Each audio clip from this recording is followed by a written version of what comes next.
अर्चनीय वंदनीय सदगुरुदेव, पूजनीय संतजन, सम्मानीय सज्जनों, देवियों, माता एवं बहनों, सदगुरु कबीर के कहने का ढंग कितना भी लक्षण सुनते ही बनता है।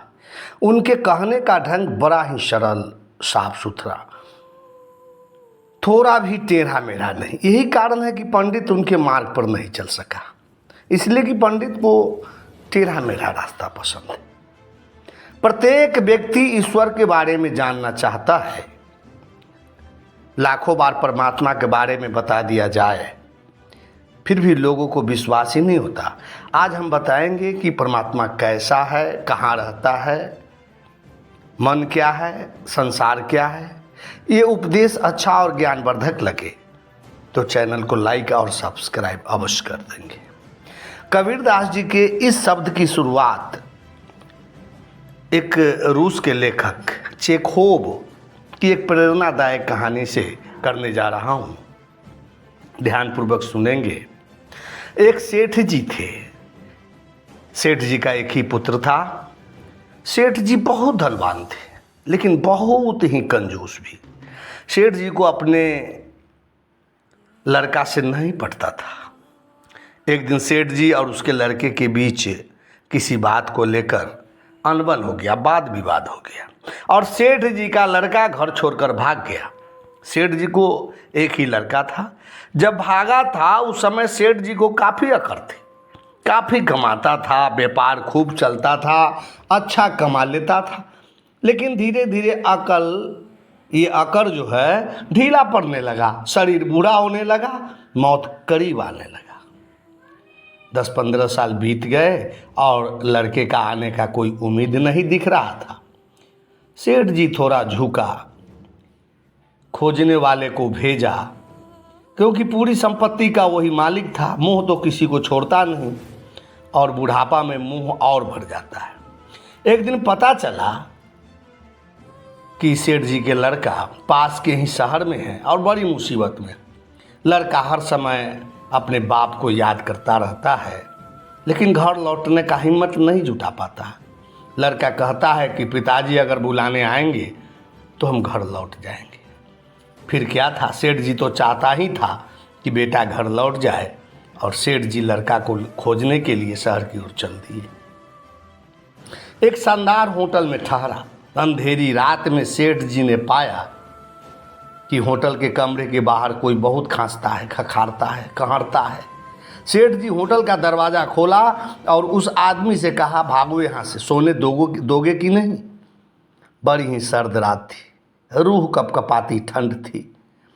वह बीमार आदमी जाना नहीं चाहता था। बर्फ पड़ रही थी।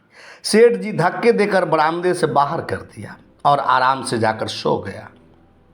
सुबह होटल के बाहर मैदान में भीड़ लगी थी, कोई मर गया था, तो सेठ जी भी देखने गया। सेठ जी मन ही मन कपड़ा देखकर पहचान गया कि यह तो वही व्यक्ति है जिसे हम रात में धक्के देकर भगा दिया था। लेकिन भीड़ में नज़दीक जाकर पास से देखा तो सेठ जी के पैरों तले जमीन खिसक गया। यह तो उसका ही लड़का था। अपने ही लड़के को रात उसने बाहर धक्का देकर निकाल दिया था। हे संतजन, मन को पता नहीं कि अपना है तो अपना नहीं है। मन को पता है कि अपना है तो अपना है। सारा खेल मन का है।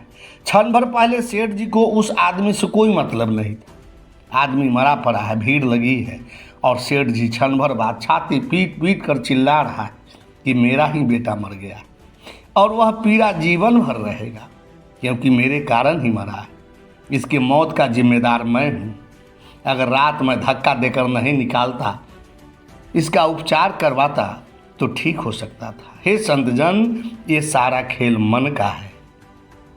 वही कोई दूसरा व्यक्ति आकर कहे कि ये मरा हुआ आदमी मेरा बेटा है, तो सेठ जी को थोड़ी तसल्ली कुछ क्षणों के लिए होगी कि शायद हमें पहचानने में भूल तो नहीं हो गई, और वह मन ही मन सोचेगा कि ऐसा ही हो, मेरा बेटा नहीं हो, और फिर से दोबारा पहचानने जाएगा। अब आंसू कुछ क्षणों के लिए सूख जाएगा। आइए थोड़ा और गहराई में चलते हैं। यदि मैं आप लोगों से पूछूं कि संसार कहाँ है तो आप लोग बाहर दसों दिशाओं की ओर इशारा से बताएंगे यह सब तो संसार ही है, लेकिन वास्तव में वह संसार नहीं है। हम कहेंगे कि वो तो संसार नहीं है, तो आप भीतर बताएंगे। हम कहेंगे कि शरीर के भीतर भी संसार नहीं है, भीतर तो परमात्मा है, और बाहर के दसों दिशाओं में भी परमात्मा ही है। तो संसार कहाँ है? फिर संसार है कहाँ? संसार तो शरीर के बाहर और भीतर के मध्य में है, जिसे हम मन कहते हैं। सारा संसार मन में ही है। मन न तो बाहर है और मन न तो भीतर है। मन बाहर और भीतर के बीच में खड़ी दीवार है। सारा संसार मन का विस्तार है। बिल्कुल ध्यानपूर्वक इस प्रवचन को सुनिए। प्रत्येक व्यक्ति की यही कहानी है। प्रत्येक व्यक्ति का अपना अपना मन है, अपना राग है, अपना रंग है। हमारे मन में क्या है वह हमें ही दिखाई पड़ता है, दूसरे को दिखाई नहीं पड़ सकता। किसी को तुम कहते हो मेरा, अपना, किसी को कहते हो पराया, किसी को मित्र, किसी को शत्रु। अब विचार करो, कौन है मित्र, कौन है शत्रु? जो तुम्हारी वासनाओं के अनुकूल पड़ जाए वह मित्र, और जो प्रतिकूल पड़ जाए वह शत्रु। कोई अच्छा लगता है, कोई बुरा लगता है, किसी के पास रहना चाहते हैं, किसी से दूर होना चाहते हैं। यह सब हम सबों के मन का ही खेल है। एक और बात, एक एक आदमी के पास एक ही मन होता तो आसानी थी। एक एक आदमी के पास अनगिनत मन है। सुबह मन कुछ और है, दोपहर में कुछ और, रात में कुछ और। सुबह शाम तो दूर की बात, पल पल मन अलग अलग बदल रहा है। जिस पत्नी के साथ रात में कहता है कि तुम्हारे बिना मैं जी नहीं सकूँगा, और वही कुछ ही पल बाद उसकी माँ गला दबा देता है। बात इतनी ही तक सीमित नहीं है। कोई कहता है हम हिंदू है, कोई कहता है हम मुसलमान हैं, कोई सिख कहता है, कोई ईसाई कहता है, कोई जैन, कोई बौद्ध कहता है। ये सारे के सारे धर्म भी मन का ही उपज। धर्म तो सत्य का होगा, मेरा और तेरा का नहीं। जिस दिन व्यक्ति धार्मिक होता है उस दिन सब धर्म एक में विलीन हो जाता है। सारे बनावटी धर्म मिट जाते हैं। मन से तुम जो चित्र देखोगे, जो चीज़ देखोगे, सब बट जाएगा। मन बांटने की प्रक्रिया है, तोड़ने की प्रक्रिया है, मन भ्रांति है। मन की भ्रांति से संसार की विराट भ्रांति पैदा होती है। तथ्य रूप में जान लीजिए, मन न तो भीतर है, क्योंकि भीतर तो परमात्मा है, और मन न तो बाहर है, बाहर भी परमात्मा है। तो मन कहाँ है? मन बाहर और भीतर का दीवार है, बिल्कुल धुएं का दीवार है। लेकिन हम सभी वज्र की दीवार मान बैठे हैं। मन को हिंदुओं ने माया कहा। माया का मतलब होता है भ्रम, सच और झूठ के बीच का दीवार। हे संतजनों, जो देखा गया और पाया गया वह सपना है। जो देखी गई लेकिन पाई नहीं गई वह माया है, और जो देखा गया और कभी पाया नहीं गया वह संसार है। संत कबीरदास जी कहते हैं, अंधे हरिबिन को तेरा, कबंसु कहत मेरी मेरा, तजी कुला कर्म अभिमाना, झूठे भरमी कहाँ भुलाना। झूठे तन की कहाँ बड़ाई, जो निमिख माही जर जाई। जब लगे मन ही बिकारा, तब लग नहीं छूटे संसारा। जब मन निर्मल करी जाना, तब निर्मल माही समाना। ब्रह्म अग्नि ब्रह्म सोई, अब हरि बिन और न कोई। जब पाप पुण्य भ्रम जारी, तब भयो प्रकाश मुरारी। कहे कबीर हरि ऐसा, जहाँ जैसा तहाँ तैसा। भूले भ्रम मरे जन, भूले भ्रम मरे जन कोई। राजा राम करे सो होई। कबीरदास जी कह रहे हैं कि अंधे हरि बिन को तेरा, हरि बिन को तेरा। अरे अंधे लोग, हरि के बिना कौन है तेरा? मानना ही है अपना तो हरि को मानो। पत्नी भी तेरी नहीं है, वो भी अजनबी।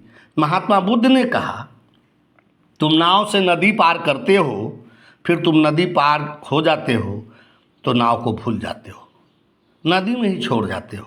अपने माथे पर लेकर के नहीं जाते, उसको फिर सिर पर लेकर चलोगे तो गांव में जाकर कोई कहे कि नाव को हम कैसे छोड़े, नाव हमें नदी पार कराया है, तब लोग तुम्हें क्या कहेंगे? पागल ही कहेगा। बहुत से लोग शास्त्रों को पकड़ लेते हैं, बहुत से सिद्धांतों को पकड़ लेते हैं। मूर्ख लोग तो परमात्मा को ही पकड़ लेते हैं, परमात्मा को ही बांध लेते हैं। परमात्मा कोई लंगोटी थोड़े है, झूठी बातें हैं मेरे की। कौन यहाँ किसका है, तुम केवल मार्ग थे, अपना यहाँ कोई नहीं। यहाँ तुम खुद अजनबी हो। एक बात ज़रूर है कि यहाँ अपनों का भरोसा करके थोड़ी राहत ज़रूर मिलती है। एक बात तो है, क्योंकि यह तुम्हें पक्का पता चल जाए कि तुम बिल्कुल अकेले हो तो घबरा जाओगे, बेचैन हो जाओगे। किसी का हाथ में लेकर चलने पर थोड़ा भरोसा आता है, कोई साथ है। मान लो वो भी अंधा है, हम भी अंधे हैं, ये रिश्ते नाते नदी नाव संजोग है। नाव नदी पार कराने के लिए है, तो फिर नाव में मोह कैसा, आसक्ति कैसा। इसलिए कबीरदास जी कहते हैं, अंधे हरि बिन को तेरा, कबंसु कहत मेरी मेरा, तजी कुल कर्म अभिमाना, झूठे भर में कहाँ भुलाना। कुल वंश परिवार के मोह को छोड़ झूठ के भरम में कब तक भूले रहोगे। झूठे तन की कहाँ बड़ाई, जे निमिख माही जर जाई। शरीर का तू क्या प्रशंसा करता है, शरीर को लेकर क्या फूला फूला फिरता है, क्षण भर में जलकर राख हो जाएगा। इसलिए बुद्ध अपने शिष्य को मरघट भेजते थे, कहते थे वहाँ जाकर रहो, देखो क्या होता है। शरीर को बुद्ध कहते थे अपने शिष्य को, बैठो चिताओं के पास, जब लग मन ही विकारा, तब लग नहीं छूटे संसारा। जब मन निर्मल करी जाना, तब निर्मल माही समाना। तब तक मन में विकार है, अहंकार का, वासना का, तब तक ही यह संसार है। मन का विकार ही संसार है। मन की विकृत दशा हर व्यक्ति के संसार का मूल आधार है। संसार को छोड़कर भागना नहीं है, विकार को त्याग देना है। जब मन निर्मल हो जाता है, कोई मन में सपना नहीं रह जाता, कोई विचार नहीं रह जाता, तब मन ही नहीं रह जाता, केवल निर्मल आत्मा रह जाती है, वही परमात्मा है। परमात्मा कोई व्यक्ति नहीं है, परमात्मा का कोई रूप नहीं, परमात्मा का कोई नाम, कोई धाम नहीं।